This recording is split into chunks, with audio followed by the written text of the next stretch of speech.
भूमिका। अनादिकाल से ही मानव परम शांति, सुख व अमृत की खोज में लगा हुआ है।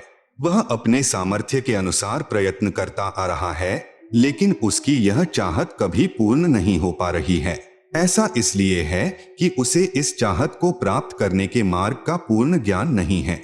सभी प्राणी चाहते हैं कि कोई कार्य न करना पड़े, खाने को स्वादिष्ट भोजन मिले, पहनने को सुंदर वस्त्र मिले, रहने को आलीशान भवन हो, घूमने के लिए सुंदर पार्क हो, मनोरंजन करने के लिए मधुर मधुर संगीत हो, नाचे गाए, खेले कूदें, मौज मस्ती मनाए और कभी बीमार न हो, कभी बूढ़े न हो और कभी मृत्यु न होवे आदि आदि। परंतु जिस संसार में हम रह रहे हैं, यहाँ न तो ऐसा कहीं पर नजर आता है और न ही ऐसा संभव है, क्योंकि यह लोक नाशवान है। इस लोक की हर वस्तु भी नाशवान है और इस लोक का राजा ब्रह्मकाल है, जो 1,00,000 मानव सूक्ष्म शरीर खाता है। उसने सब प्राणियों को कर्म भ्रम व पाप पुण्य रूपी जाल में उलझाकर 3 लोक के पिंजरे में कैद किए हुए है। कबीर साहेब कहते हैं कि कबीर 3 लोक पिंजरा भया, पाप पुण्य 2 जाल, सभी जीव भोजन भये, एक खाने वाला काल, गरीब एक पापी एक पुनी आया, एक है सूम दलेल रे, बिना भजन कोई काम नहीं आवे, सब है जम की जेल रे। कर्म भ्रम कर्म बराबर सिद्धांत, जैसा करोगे वैसा प्राप्त करोगे यानी भरोगे। भ्रम बराबर संशय युक्त ज्ञान, जो वेदों तथा गीता में काल ब्रह्म ने प्रदान किया है। उदाहरणार्थ, फॉर एग्जाम्पल, गीता अध्याय 15 श्लोक 1 से 4 में तथा अध्याय 4 श्लोक 31, 32, 34, अध्याय 7 श्लोक 18 में गीता ज्ञान दाता ब्रह्म ने कहा है कि यह संसार रूपी वृक्ष है। इसकी जड़ें यानी रूट्स ऊपर हैं तथा तीनों गुण रूपी शाखाएं नीचे हैं। जो इस संसार रूपी वृक्ष के विषय में पूर्ण जानकारी बताए, वह पूर्ण संत अर्थात तत्वदर्शी संत है। जैसे तना कौन प्रभु है, डार कौन तथा तीनों शाखाएं कौन प्रभु है। यहाँ विचार काल में अर्थात जो गीता ज्ञान में तुझे बता रहा हूँ, मुझे इस संसार की रचना का ज्ञान नहीं है, क्योंकि मुझे इसके आदि यानी प्रारंभ का तथा अंत यानी अंतिम सिरे का ज्ञान नहीं है।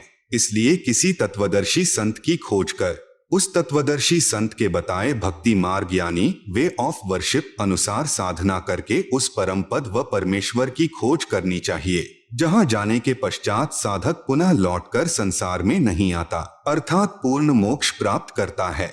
जिस पूर्ण परमात्मा से इस संसार रूपी वृक्ष का विस्तार हुआ है, अर्थात जिस परमेश्वर ने इस सृष्टि की रचना की है, उसी की पूजा करनी चाहिए। मैं यानी गीता ज्ञानदाता भी उसी परमेश्वर की शरण में हूँ। गीता अध्याय 3 श्लोक 31-32 में कहा है, गीता में जो ज्ञान दिया है यह मेरा मत यानी विचार है।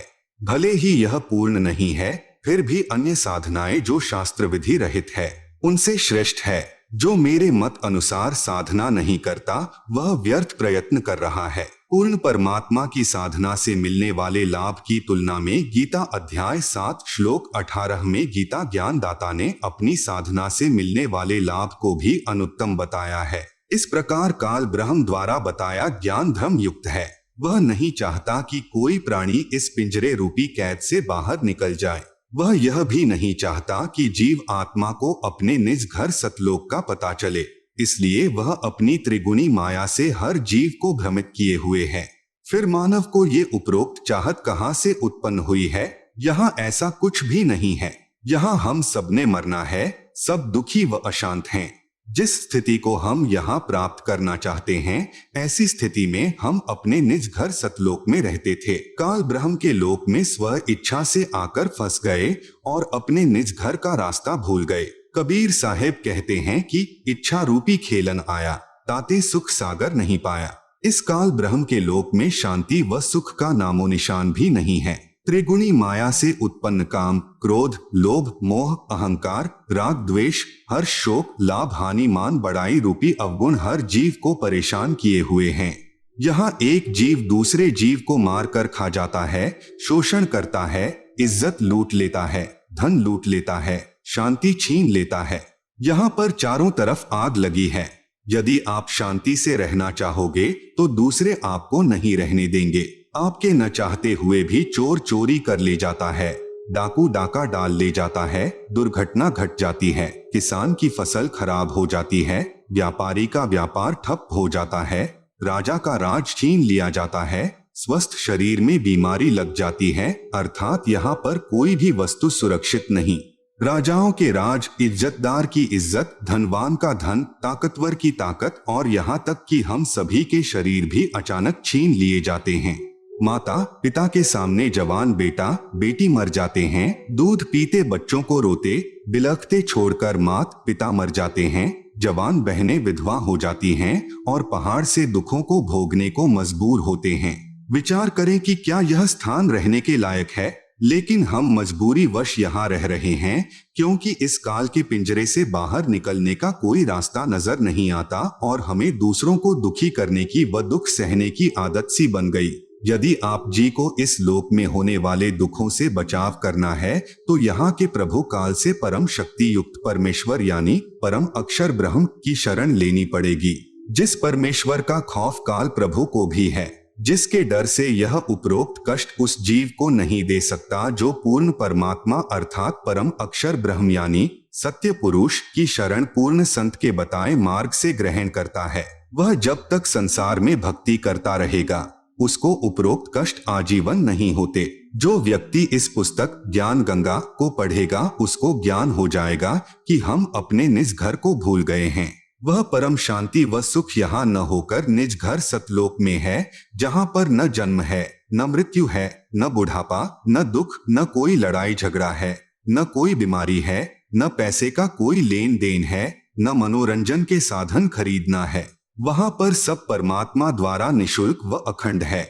बंदी छोड़ गरीबदास जी महाराज की वाणी में प्रमाण है कि बिन ही मुख सारंग राग सुन, बिन ही तंती तार, बिना सुर अलगोजे बजै, नगर नाच घुमा, घंटा बाजै ताल नग, मंजीरे डफ झांझ, मुरली मधुर सुहावनी, निस्बासर और सांच, बीन बिहंगम बाजही, तरक तंबूरे तीर, राग खंड नहीं होत है, बंध्या रहत समीर, तरक नहीं तोरा नहीं, ना ही कशीस कबाब, अमृत प्याले मध पीवे, जो भाटी चवै शराब, मतवाले मस्तानपुर, गली गली गुलजार, संख शराबी फिरत हैं, चलो तास बाजार, संख संख पत्नी नाचें, गावे शब्द सुभान, चंद्र बदन सूरज मुखी, ना ही मान गुमा, संख हिंडोले नूर नग, झूले संत हजूर, तख्त धनी के पास कर, ऐसा मुलक जहूर, नदी नाव नाले बगै, छूटे फुहारे सुन्न, भरे होद सरवर सदा, नहीं पाप नहीं पुण्य, ना कोई भिक्षुक दान दे, ना कोई हार व्यवहार, ना कोई जन्मे मरे, ऐसा देश हमार, जहाँ संखो लहर मेहर की उपजय,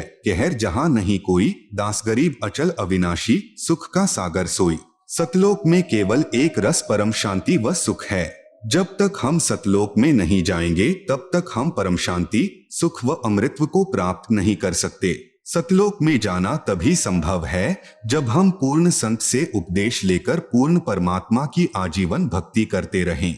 इस पुस्तक ज्ञान गंगा के माध्यम से जो हम संदेश देना चाहते हैं उसमें किसी देवी देवता व धर्म की बुराई न करके सर्व पवित्र धर्म ग्रंथों में छुपे गूढ़ रहस्य को उजागर करके यथार्थ भक्ति मार्ग बताना चाहा है, जो कि वर्तमान के सर्व संत महंत व आचार्य गुरु साहिबान शास्त्रों में छिपे गूढ़ रहस्य को समझ नहीं पाए। परम पूज्य कबीर साहेब जी अपनी वाणी में कहते हैं कि वेद कतेब झूठे ना भाई, झूठे हैं सो समझे नाही, जिस कारण भक्त समाज को अपार हानि हो रही है।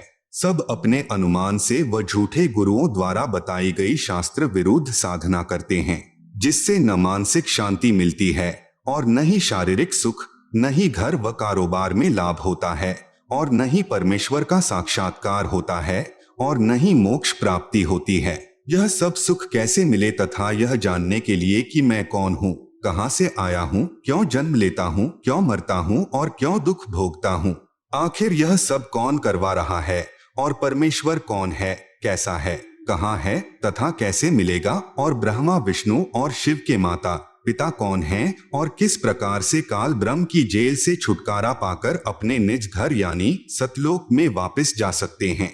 यह सब इस पुस्तक के माध्यम से दर्शाया गया है ताकि इसे पढ़कर आम भक्तात्मा का कल्याण संभव हो सके। यह पुस्तक सतगुरु रामपाल जी महाराज के प्रवचनों का संग्रह है जो कि सदग्रंथों में लिखे तथ्यों पर आधारित है। हमें पूर्ण विश्वास है कि जो पाठक जन रुचि व निष्पक्ष भाव से पढ़कर अनुसरण करेगा उसका कल्याण संभव है। आत्म प्राण उद्धार ही ऐसा धर्म नहीं और कोटि अश्वमेघ यज्ञ सकल समाना भौर। जीव उद्धार परम पुण्य ऐसा कर्म नहीं और मरुस्थल के मृगजों सब मर गए दौड़ दौड़। भावार्थ, यदि एक आत्मा को सतभक्ति मार्ग पर लगाकर उसका आत्म कल्याण करवा दिया जाए तो करोड़ अश्वमेघ यज्ञ का फल मिलता है और उसके बराबर कोई भी धर्म नहीं है। जीवात्मा के उद्धार के लिए किए गए कार्य अर्थात सेवा से श्रेष्ठ कोई भी कार्य नहीं है। अपने पेट भरने के लिए तो पशु पक्षी भी सारा दिन भ्रमते हैं, उसी तरह वह व्यक्ति है जो परमार्थी कार्य नहीं करता। परमार्थी कर्म सर्वश्रेष्ठ सेवा जीव कल्याण के लिए किया कर्म है। जीव कल्याण का कार्य न करके सर्व मानव मरुस्थल के हिरण की तरह दौड़ दौड़ कर मर जाते हैं, जिसे कुछ दूरी पर जल ही जल दिखाई देता है और वहां दौड़कर जाने पर थल ही प्राप्त होता है। फिर कुछ दूरी पर थल का जल दिखाई देता है, अंत में उस हिरण की प्यास से ही मृत्यु हो जाती है। ठीक इसी प्रकार जो प्राणी इस काल लोक में जहां हम रह रहे हैं वे उस हिरण के समान सुख की आशा करते हैं, जैसे निसंतान सोचता है संतान होने पर सुखी हो जाऊंगा। संतान वालों से पूछे तो उनकी अनेकों समस्याएं सुनने को मिलेंगी। निर्धन व्यक्ति सोचता है कि धन हो जाए तो मैं सुखी हो जाऊं। जब धनवानों की कुशल जानने के लिए प्रश्न करोगे तो ढेर सारी परेशानियां सुनने को मिलेंगी। कोई राज्य प्राप्ति से सुख मानता है, यह उसकी महाभूल है।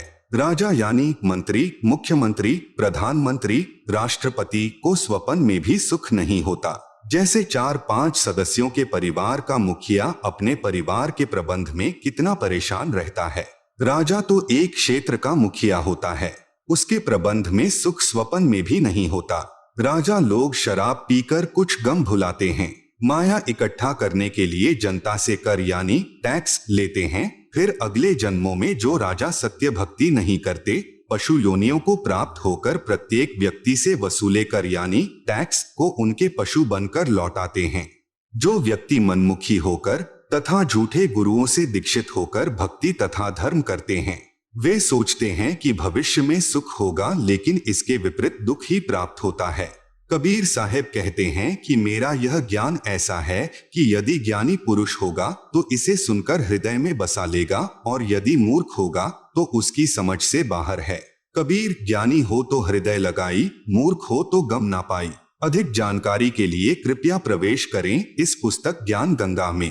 इस पुस्तक को पढ़कर सुप्रीम कोर्ट के वरिष्ठ अधिवक्ता श्री सुरेश चंद्र ने कहा, इस पुस्तक का नाम तो ज्ञान सागर होना चाहिए। कलयुग में सत्ययुग। संत रामपाल जी के सत्संग वचनों से उद्घृत। सत्ययुग उस समय को कहते हैं जिस युग में अधर्म नहीं होता, शांति होती है, पिता से पहले पुत्र की मृत्यु नहीं होती, स्त्री विधवा नहीं होती, रोग रहित शरीर होता है, सर्व मानव भक्ति करते हैं, परमात्मा से डरने वाले होते हैं क्योंकि वे आध्यात्मिक ज्ञान के सर्व कर्मों से परिचित होते हैं, मन कर्म वचन से किसी को पीड़ा नहीं देते तथा दुराचारी नहीं होते, जति सती स्त्री पुरुष होते हैं, वृक्षों की अधिकता होती है, सर्व मनुष्य वेदों के आधार से भक्ति करते हैं। वर्तमान में कलयुग है, इसमें अधर्म बढ़ चुका है।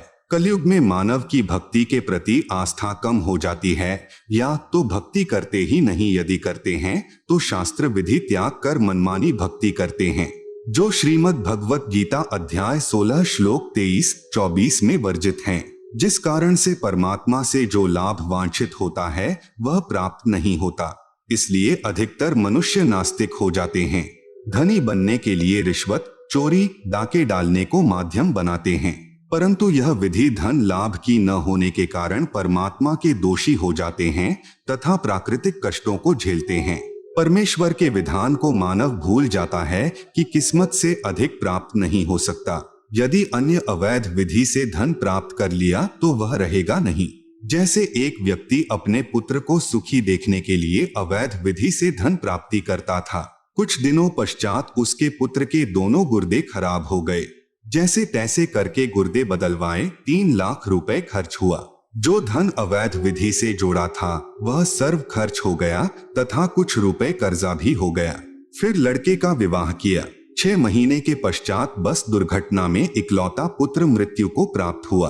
अब न तो पुत्र रहा और न ही अवैध विधि से अर्जित किया गया धन। शेष क्या रहा?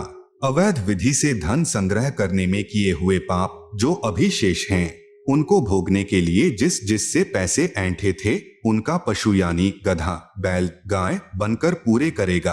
परंतु परम अक्षर ब्रह्म की शास्त्रानुकूल साधना करने वाले भक्त की किस्मत को परमेश्वर बदल देता है, क्योंकि परमेश्वर के गुणों में लिखा है कि परमात्मा निर्धन को धनवान बना देता है।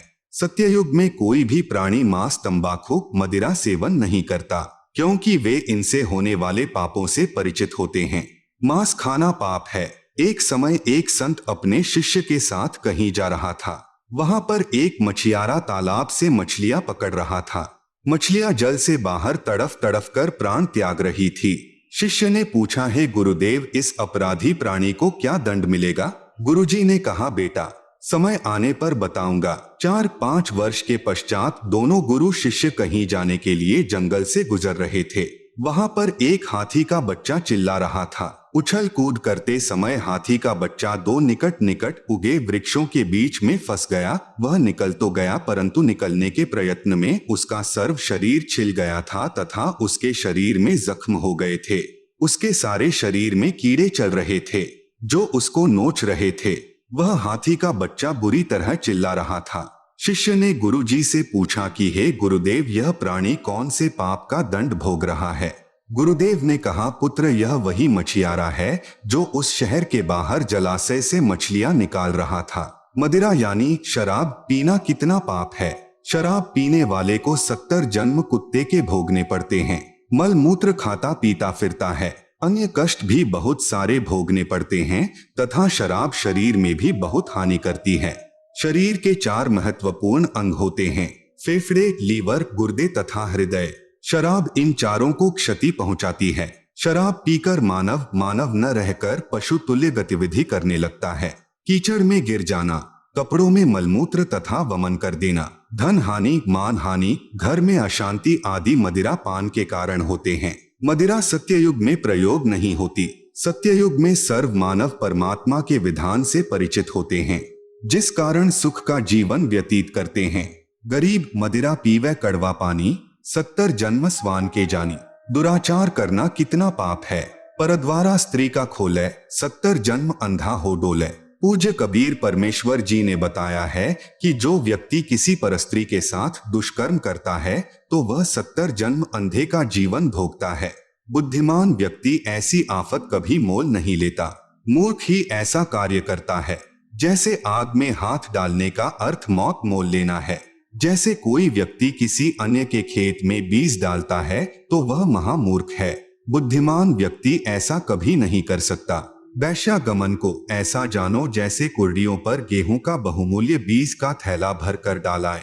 यह क्रिया बुद्धिमान व्यक्ति नहीं कर सकता, या तो महामूर्ख या शराबी निर्लज अर्थात घंड व्यक्ति ही किया करता है।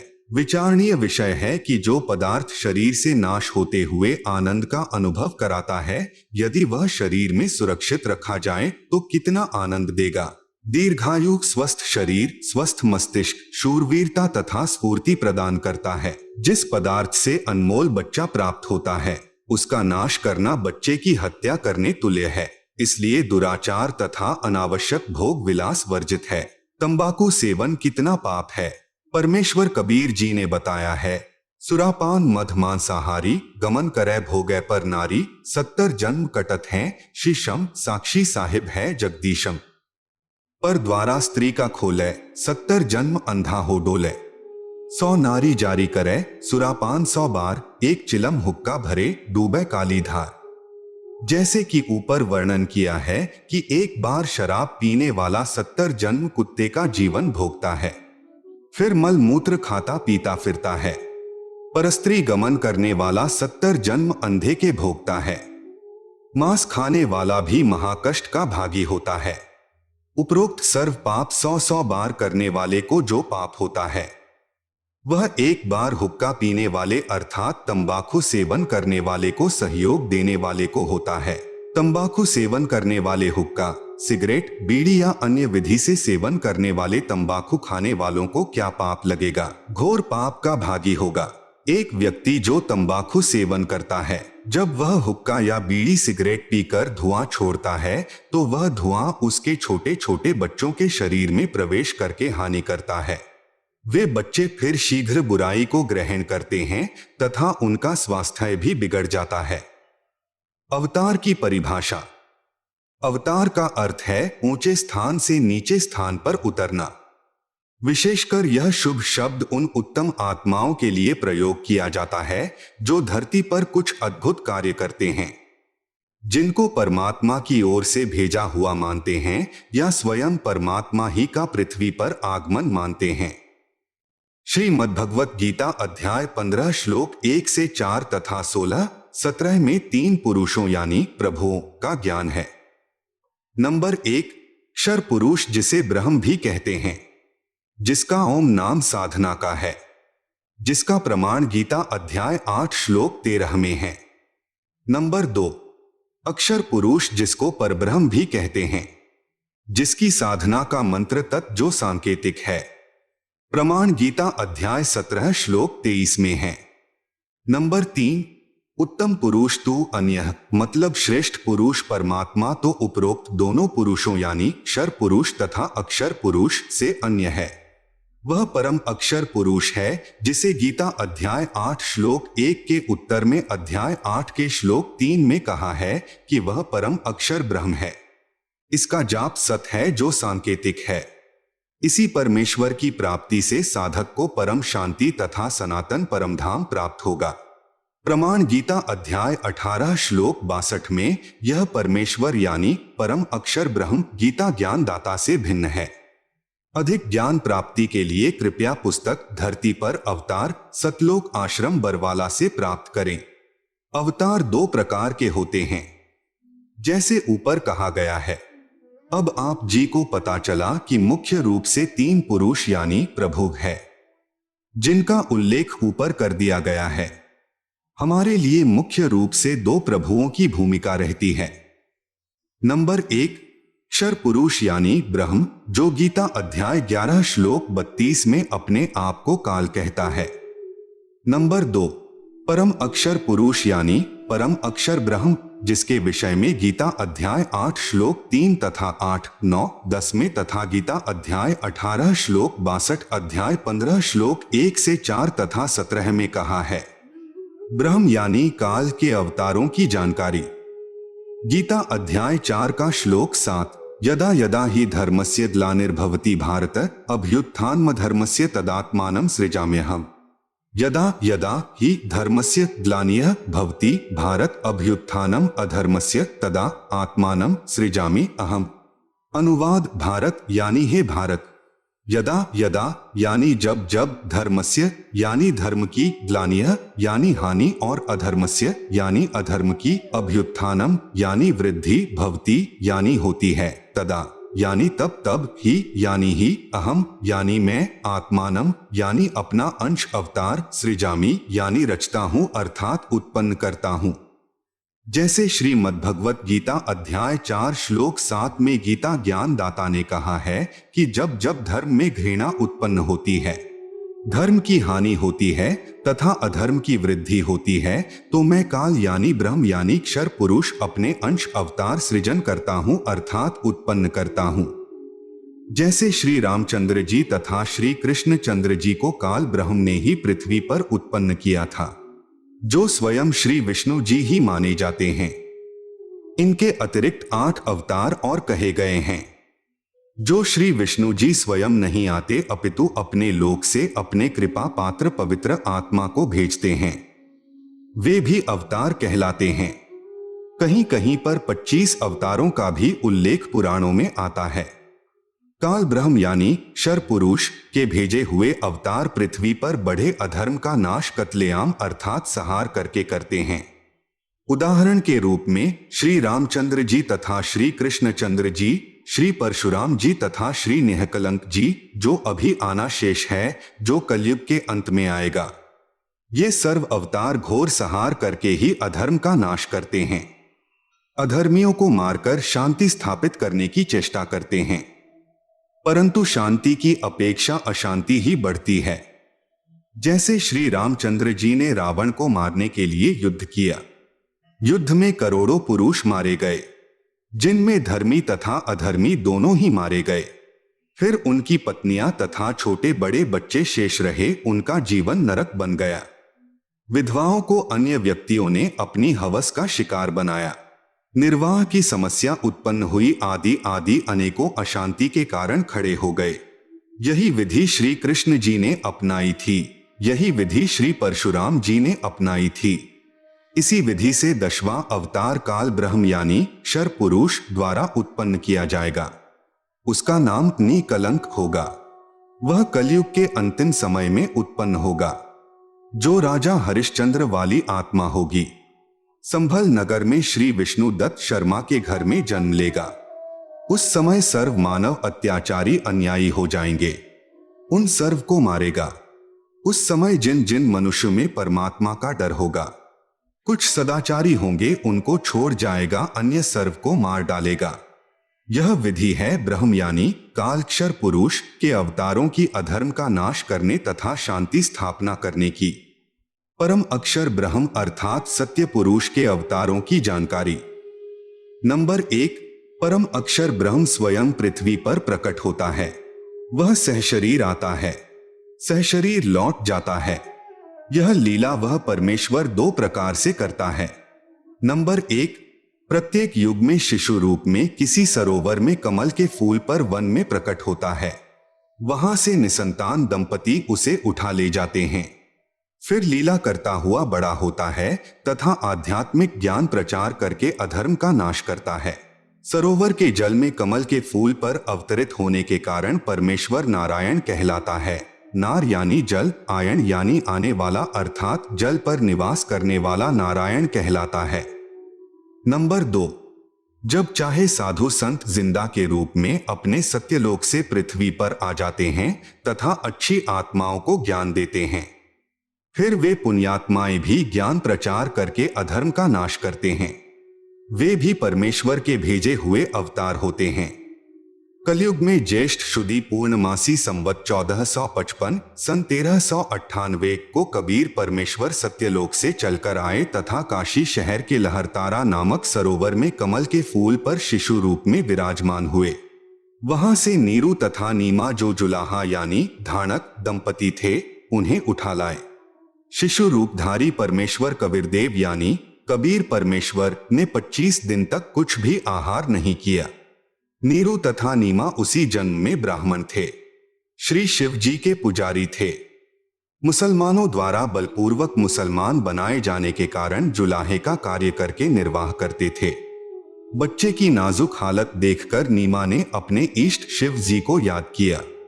शिव जी साधु वेश में वहां आए तथा बालक रूप में विराजमान कबीर परमेश्वर को देखा।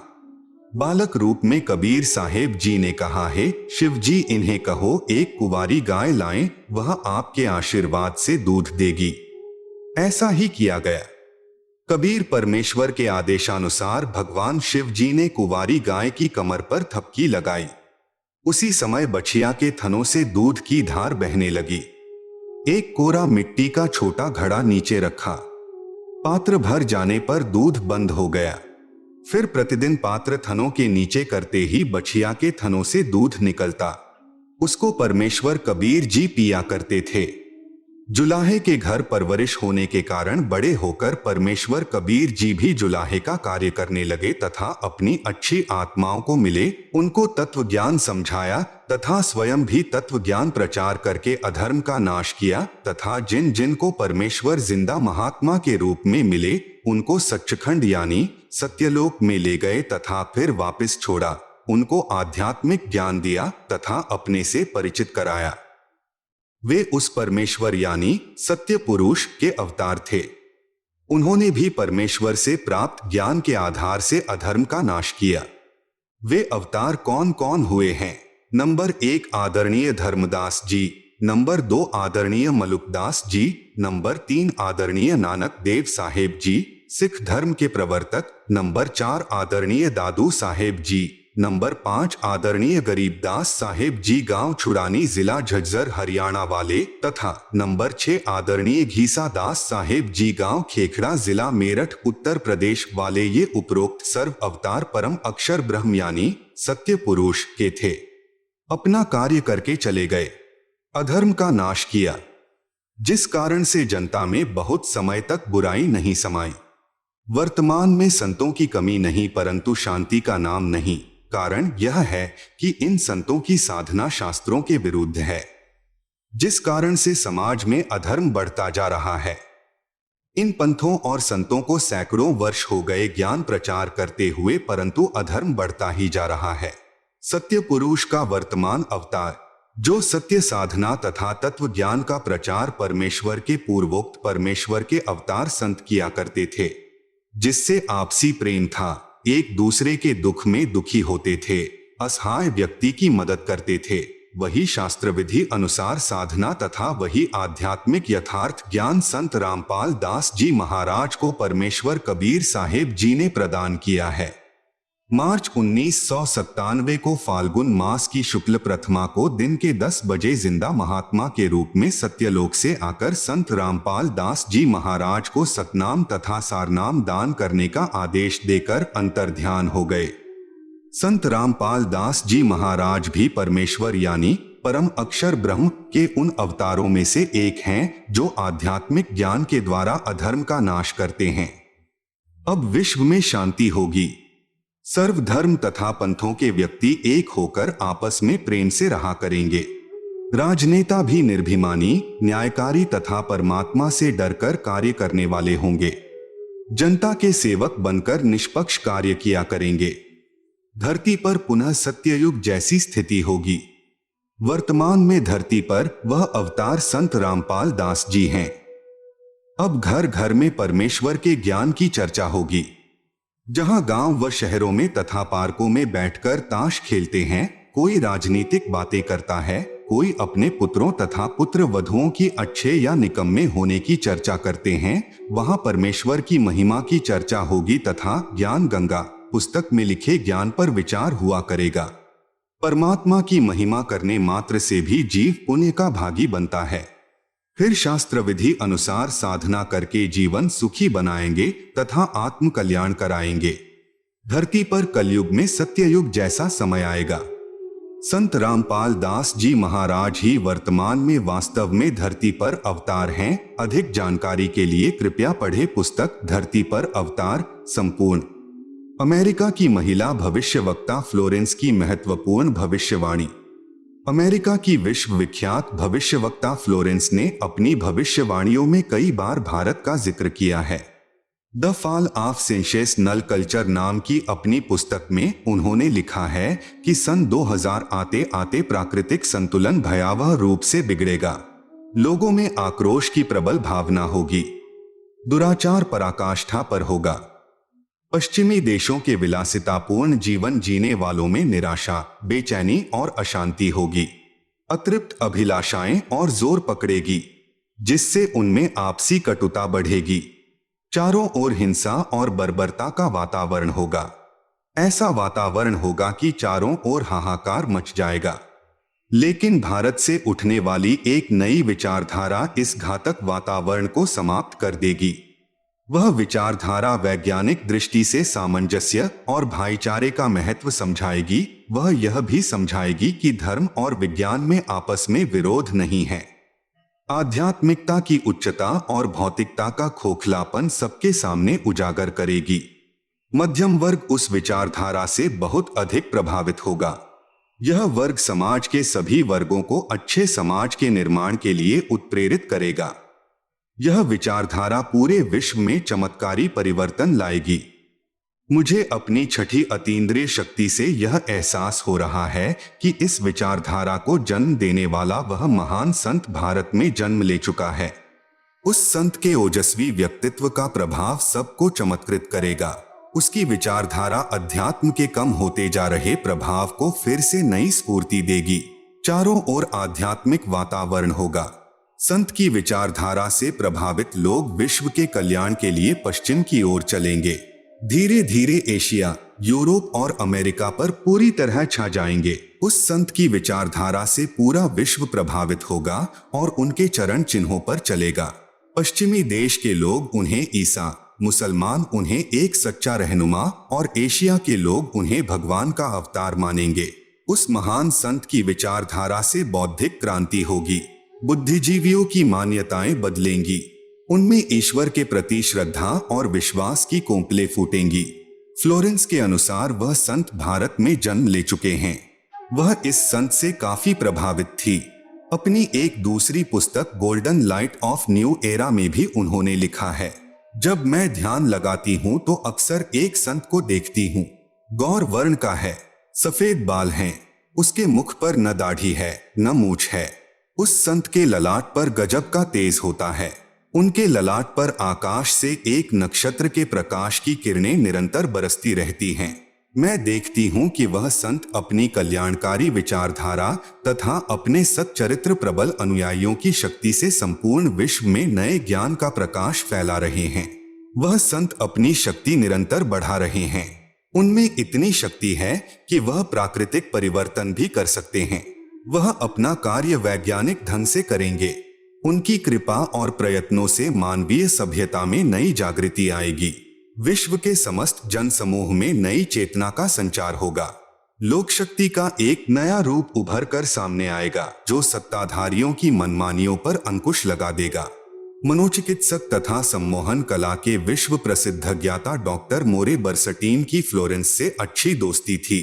एक बार फ्लोरेंस ने उनसे भी कहा था, डॉक्टर, वह समय बड़ी तेजी से नजदीक आ रहा है जब सत्ता लोलुप राजनेताओं की अपेक्षा आप जैसे समाज सेवकों की बातें समाज अधिक ध्यान से सुनेगा।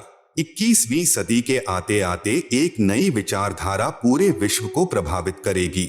हर राष्ट्र में सच्चरित्र धार्मिक लोगों का संगठन लोगों के दिमाग में बैठी गलत मान्यताओं को बदल देगा। यह विचारधारा भारत से प्रस्फुटित होंगी, वहीं से पूरे विश्व में फैलेगी। मैं उस पवित्र स्थान पर एक प्रचंड तपस्वी को देख रही हूँ, जिसका तेज बड़ी तेजी से फैल रहा है। मनुष्य में सोए देवत्व को जगाने तथा धरती का स्वर्ग जैसा बनाने के लिए वह संत दिन रात प्रयत्न कर रहे हैं। एक पत्रकार ने 1964 में फ्लोरेंस से पूछा था कि क्या वह दुनिया का भविष्य बता सकती है। फ्लोरेंस ने इसके जवाब में कहा था, 1970 की शुरुआत व्यापक उथल पुथल के साथ होगी। 1979-80 के बाद ऐसे भूकंप आएंगे कि न्यूजर्सी का कुछ हिस्सा तथा यूरोप का और एशिया के कई देशों के स्थान भूकंप से विदीर्ण हो जाएंगे। कुछ जलमग्न भी हो जाएंगे। तृतीय विश्व युद्ध का आतंक सबके दिमाग में बैठ जाएगा और वे इस युद्ध की तैयारी करेंगे। लेकिन भारतीय राजनेता अपने प्रभाव और बुद्धि से तीसरे विश्व युद्ध को टालने में सफल हो जाएंगे। तीसरे विश्व युद्ध के शुरू होने तक भारत के शासन की बागडोर आध्यात्मिक प्रवृत्ति के लोगों के हाथ में होगी, इसलिए उनके प्रभाव से विश्व युद्ध टलेगा। वे शासक एक महान संत के ओजस्वी तथा क्रांतिकारी विचारधारा से प्रभावित होंगे। वे उस संत के प्रति उसी तरह समर्पित होंगे जैसे वाशिंगटन स्वतंत्रता एवं मानवता के प्रति समर्पित थे। अमेरिका के शहर न्यूजर्सी की रहने वाली फ्लोरेंस सचमुच एक विलक्षण महिला थी। एक बार नेबेल नाम के व्यक्ति ने टीवी कार्यक्रम के दौरान उनसे बोला, आप भारत में जन्म ले चुके संत के बारे में तो अक्सर बताती रहती हैं, मैं अपने बारे में कुछ जानना चाहता हूँ, बताइए। फ्लोरेंस ने उसके दाहिने हाथ को थाम लिया और बोली, आप बहुत जल्द किसी दूसरे राज्य से प्रसारण करेंगे। नेबेल एक प्रसारण सेवा के कर्मचारी थे। फ्लोरेंस की इस बात पर वह हंसने लगे।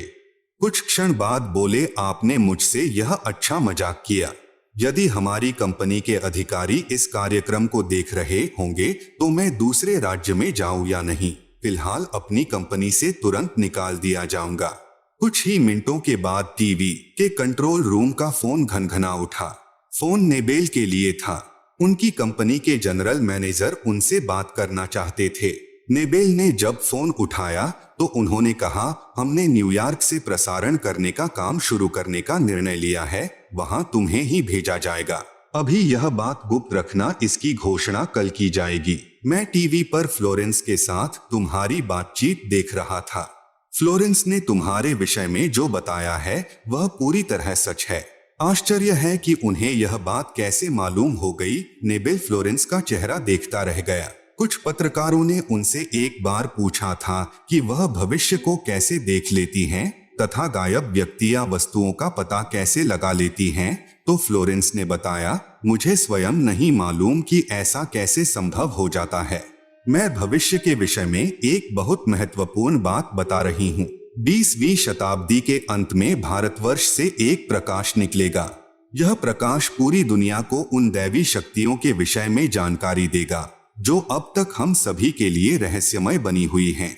देवी शक्तियों की जानकारी जो संत रामपाल दास जी महाराज द्वारा बताई गई है।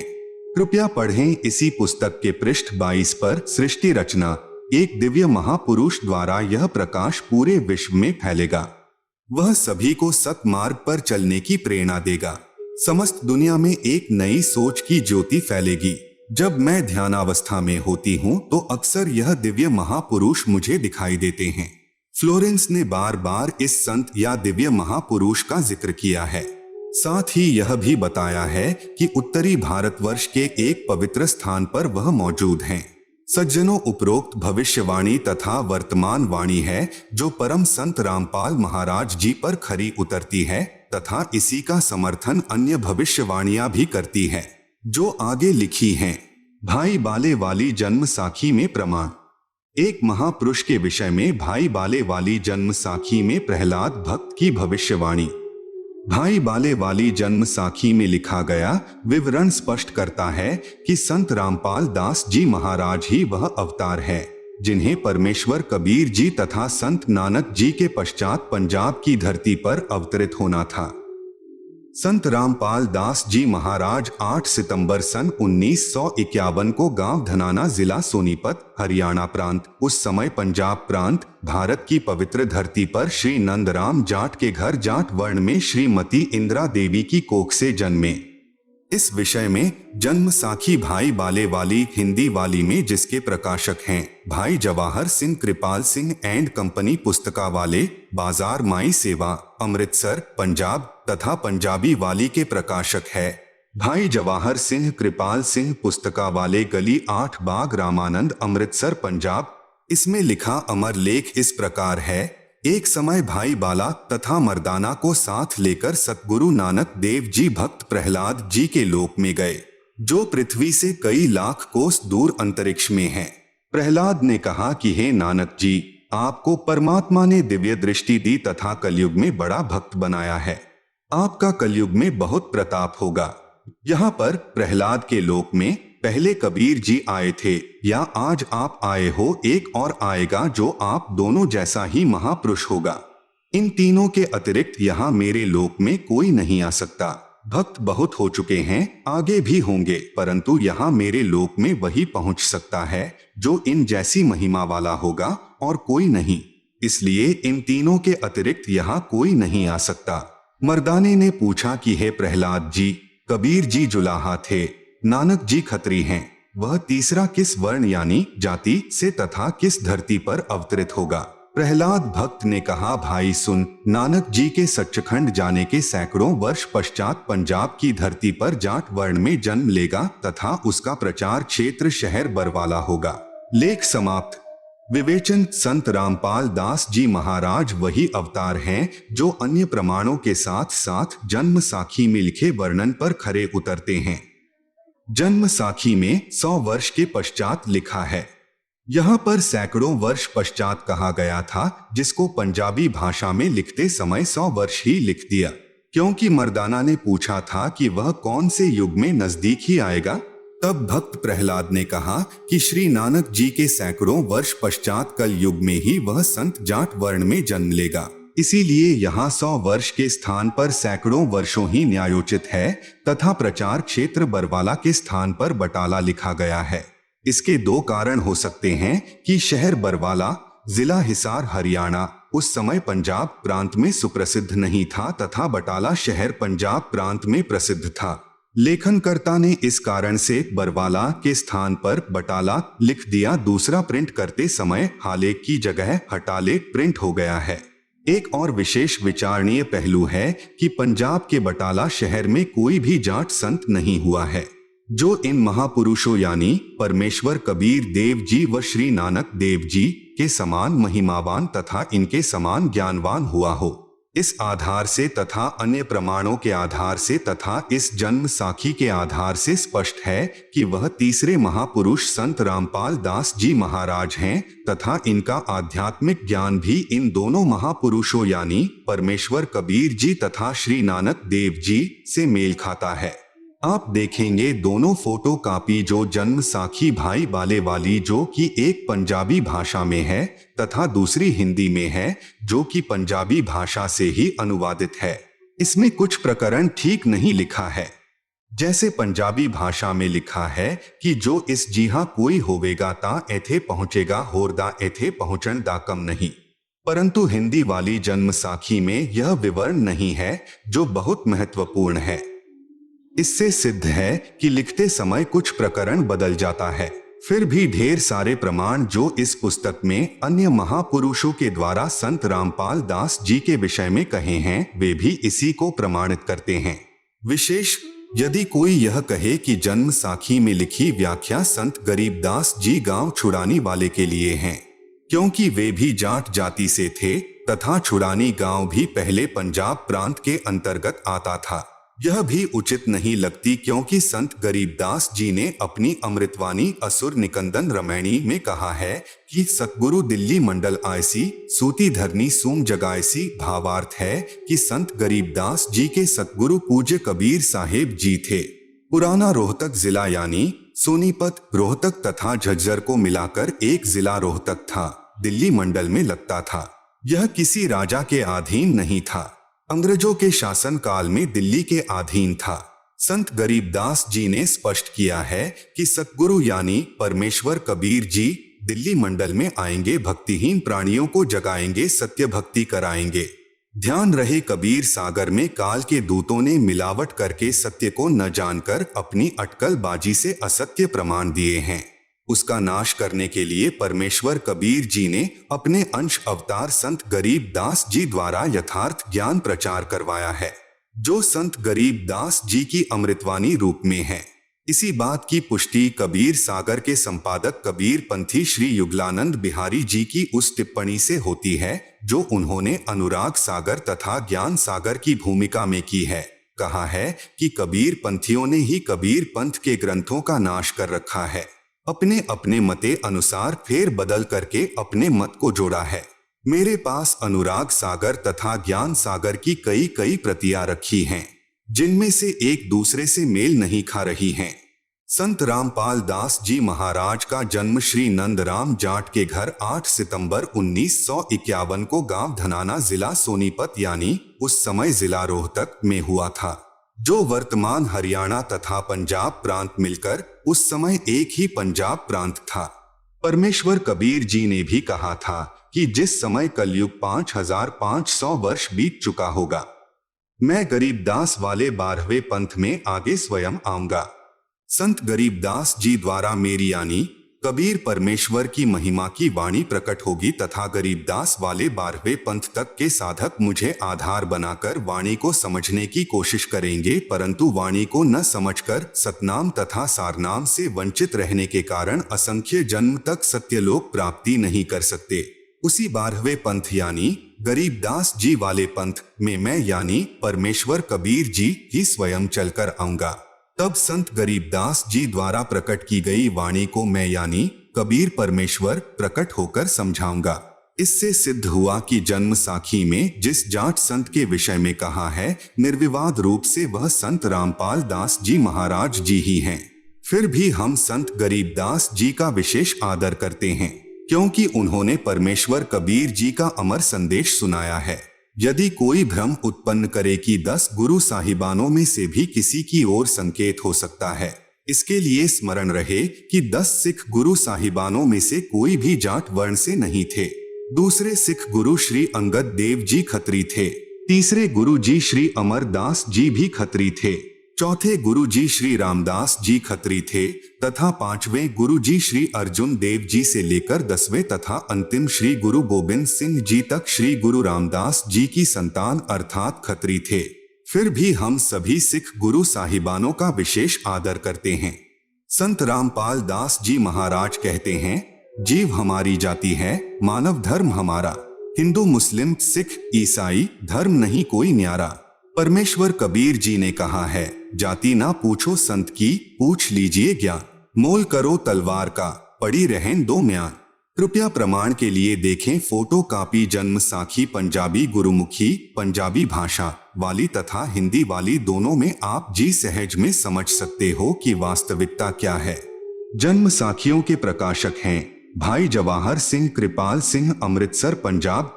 कृपया देखें फोटो कॉपी जन्म साखी भाई बाले वाली पंजाबी भाषा वाली के पृष्ठ 272 की। कृपया देखें फोटो कॉपी जन्म साखी भाई बाले वाली के पृष्ठ 273 की। कृपया देखें फोटो कॉपी जन्म साखी भाई बाले वाली हिंदी वाली के पृष्ठ 305 की। प्रश्न एक, संस्कृत के विद्वान शास्त्री ने कहा कि आपके गुरु संत रामपाल दास जी महाराज संस्कृत नहीं पढ़े हैं।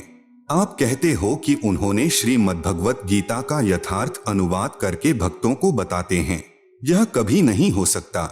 उत्तर, संत रामपाल दास जी महाराज के भक्त ने उत्तर दिया, शास्त्री जी उसी को परमेश्वर का अवतार कहते हैं, जो भाषा का ज्ञान न होते हुए यथार्थ अनुवाद कर दें।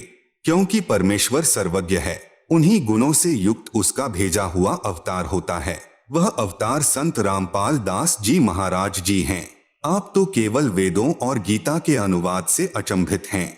संत रामपाल दास जी महाराज ने तो बाइबल तथा कुरान को यथार्थ रूप में बताया है, जिसे ईसाई धर्म के वर्तमान के फादर व पादरी तथा मुसलमान धर्म के मुल्ला व काजी भी नहीं समझ सके। आप सुन रहे हैं जगत गुरु तत्वदर्शी संत रामपाल जी महाराज द्वारा लिखित पुस्तक ज्ञान गंगा का पेज नंबर 1। भक्ति मर्यादा। जीव हमारी जाति है, मानव धर्म हमारा। हिंदू मुस्लिम सिख ईसाई धर्म नहीं कोई न्यारा। प्रिय भक्तजनों, आज से लगभग 5000 वर्ष पहले कोई भी धर्म या अन्य संप्रदाय नहीं था। न हिंदू, न मुस्लिम, न सिख और न ईसाई थे। केवल मानव धर्म था। सभी का एक ही मानव धर्म था और है। लेकिन जैसे जैसे कलयुग का प्रभाव बढ़ता गया, वैसे वैसे हमारे में मतभेद होता गया। कारण सिर्फ यही रहा कि धार्मिक कुल गुरुओं द्वारा शास्त्रों में लिखी हुई सच्चाई को दबा दिया गया। कारण चाहे स्वार्थ हो या ऊपरी दिखावा, जिसके परिणाम स्वरूप आज एक मानव धर्म के 4 धर्म और अन्य अनेक संप्रदाय बन चुकी हैं, जिसके कारण आपस में मतभेद होना स्वाभाविक ही है। सभी का प्रभु भगवान राम, अल्लाह, रब, गॉड, खुदा, परमेश्वर एक ही है। ये भाषा भिन्न पर्यायवाची शब्द हैं। सभी मानते हैं कि सबका मालिक एक है, लेकिन फिर भी ये अलग अलग धर्म संप्रदाय क्यों? यह बात बिल्कुल ठीक है कि सबका मालिक रब, खुदा, अल्लाह, गॉड, राम, परमेश्वर एक ही है, जिसका वास्तविक नाम कबीर है और वह अपने सतलोक, सतधाम, सच्चखंड में मानव सदृश स्वरूप में आकार में रहता है। लेकिन अब हिंदू तो कहते हैं कि हमारा राम बड़ा है, मुस्लिम कहते हैं कि हमारा अल्लाह बड़ा है, ईसाई कहते हैं कि हमारा ईसा मसीह बड़ा और सिख कहते हैं कि हमारे गुरु नानक साहेब जी बड़े हैं। ऐसे कहते हैं जैसे 4 नादान बच्चे कहते हैं कि यह मेरा पापा, दूसरा कहेगा यह मेरा पापा है, तेरा नहीं है, तीसरा कहेगा यह तो मेरा पिताजी है जो सबसे बड़ा है, और फिर चौथा कहेगा कि अरे नहीं नादानो, यह मेरा डैडी है, तुम्हारा नहीं है, जबकि उन चारों का पिता वही एक ही है। इन्हीं नादान बच्चों की तरह आज हमारा मानव समाज लड़ रहा है। कोई कहे हमारा राम बड़ा है, कोई कहे खुदाई रे, कोई कहे हमारा ईसा मसीह बड़ा। ये बांटा रहे लगाए रे, जबकि हमारे सभी धार्मिक ग्रंथों व शास्त्रों में उस एक प्रभु, मालिक, रब, खुदा, अल्लाह, राम, साहेब, गॉड, परमेश्वर की प्रत्यक्ष नाम लिखकर महिमा गाई है कि वह एक मालिक प्रभु कबीर साहेब है, जो सतलोक में मानव सदृश स्वरूप में आकार में रहता है। वेद, गीता, कुरान, बाइबल और गुरु ग्रंथ साहेब ये सब लगभग मिलते जुलते ही हैं। यजुर्वेद के अध्याय 5 के श्लोक नंबर 32 में, सामवेद के मंत्र नंबर 1400-822 में, अथर्ववेद के कांड नंबर 4 के अनुवाक 1 के श्लोक नंबर 7, ऋग्वेद के मंडल 1 अध्याय 1 के सूक्त 11 के श्लोक नंबर 4 में कबीर नाम लिखकर बताया है कि पूर्ण ब्रह्म कबीर है जो सतलोक में आकार में रहता है। आप सुन रहे हैं जगत गुरु तत्वदर्शी संत रामपाल जी महाराज द्वारा लिखित पुस्तक ज्ञान गंगा का पेज नंबर 2। गीता जी चारों वेदों का संक्षिप्त सार है। गीता जी भी उसी सतपुरुष पूर्ण ब्रह्म कबीर की तरफ इशारा करती है। गीता जी के अध्याय 15 के श्लोक नंबर 16, 17, अध्याय 18 के श्लोक नंबर 46, 61, 62, अध्याय 8 के श्लोक नंबर 3, 8 से 10 तथा 22 में, अध्याय 15 के श्लोक नंबर 1, 2, 3, 4 में उसी पूर्ण परमात्मा की भक्ति करने का इशारा किया है। श्री गुरु ग्रंथ साहिब पृष्ठ नंबर 24 पर और पृष्ठ नंबर 721 पर नाम लिखकर कबीर साहेब की महिमा गाई है। इसी प्रकार कुरान और बाइबल एक ही शास्त्र समझो। दोनों लगभग एक ही संदेश देते हैं कि उस कबीर अल्लाह की महिमा बयान करो जिसकी शक्ति से ये सब सृष्टि चलायमान है। कुरान शरीफ में सूरत फुरकानी नंबर 25 की आयत नंबर 52 से 59 तक में कबीरन, खबीरा, कबीरू आदि शब्द लिखकर उसी एक कबीर अल्लाह की पाकी बयान की हुई है कि ऐ पैगंबर मोहम्मद उस कबीर अल्लाह की पाकी बयान करो जो 6 दिन में अपनी शक्ति से सृष्टि रचकर 7वें दिन तख्त पर जा बिराजा अर्थात सतलोक में जाकर विश्राम किया। वह अल्लाह प्रभु कबीर है। इसी का प्रमाण बाइबल के अंदर उत्पत्ति ग्रंथ में सृष्टि क्रम में बाइबल के प्रारंभ में ही 7 दिन की रचना में चैप्टर 1 वर्सेस 20, चैप्टर 2 वर्सेस 5 में है। सभी संतों व ग्रंथों का सार यही है कि पूर्ण गुरु जिसके पास तीनों नाम हो और नाम देने का अधिकार भी हो, उससे नाम लेकर जीव को जन्म मृत्यु रूपी रोग से छुटकारा पाना चाहिए। क्योंकि हमारा उद्देश्य आपको काल की कारागार से छुटवाकर अपने मूल मालिक कबीरदेव यानी कबीर साहेब के सतलोक को प्राप्त करवाना है। कबीरदेव ने अपनी वाणी में कहा है कि एक जीव को काल साधना से हटाकर पूर्ण गुरु के पास लाकर सत उपदेश दिलाने का पुण्य इतना होता है कि जितना करोड़ गाय बकरे आदि प्राणियों को कसाई से छुटवाने का होता है। क्योंकि यह अबोध मानव शरीरधारी प्राणी गलत गुरुओं द्वारा बताई गई शास्त्र विरुद्ध साधना से काल के जाल में फंसा रहकर न जाने कितने दुखदायी 84 लाख योनियों के कष्ट को झेलता रहता है। जब यह जीवात्मा कबीरदेव यानी कबीर साहेब की शरण में पूरे गुरु के माध्यम से आ जाती है, नाम से जुड़ जाती है, तो फिर इसका जन्म तथा मृत्यु का कष्ट सदा के लिए समाप्त हो जाता है और सतलोक में वास्तविक परम शांति को प्राप्त करता है। अब प्रश्न आता है कि आजकल गुरु ज्यादा से ज्यादा शिष्य बनाकर अपनी योग्यता का प्रमाण दिखाते हैं, अर्थात हर कोई 4 कथा सीख लेता है और कहता है कि मैं भी नाम दे देता हूँ और भोली आत्माओं को काल के जाल में डाल देता है। चूंकि शास्त्रों के विरुद्ध नाम उपदेश देने वाले और जपने वाले सभी निश्चित ही नरक के अधिकारी होंगे और उनको नरक में उल्टा लटकाया जाएगा। यह कथन शास्त्र यानी गीता, वेद व सर्व ग्रंथ ही बताते हैं। इसी कथन को सिद्ध करने के लिए एक संक्षिप्त कथा बताता हूँ।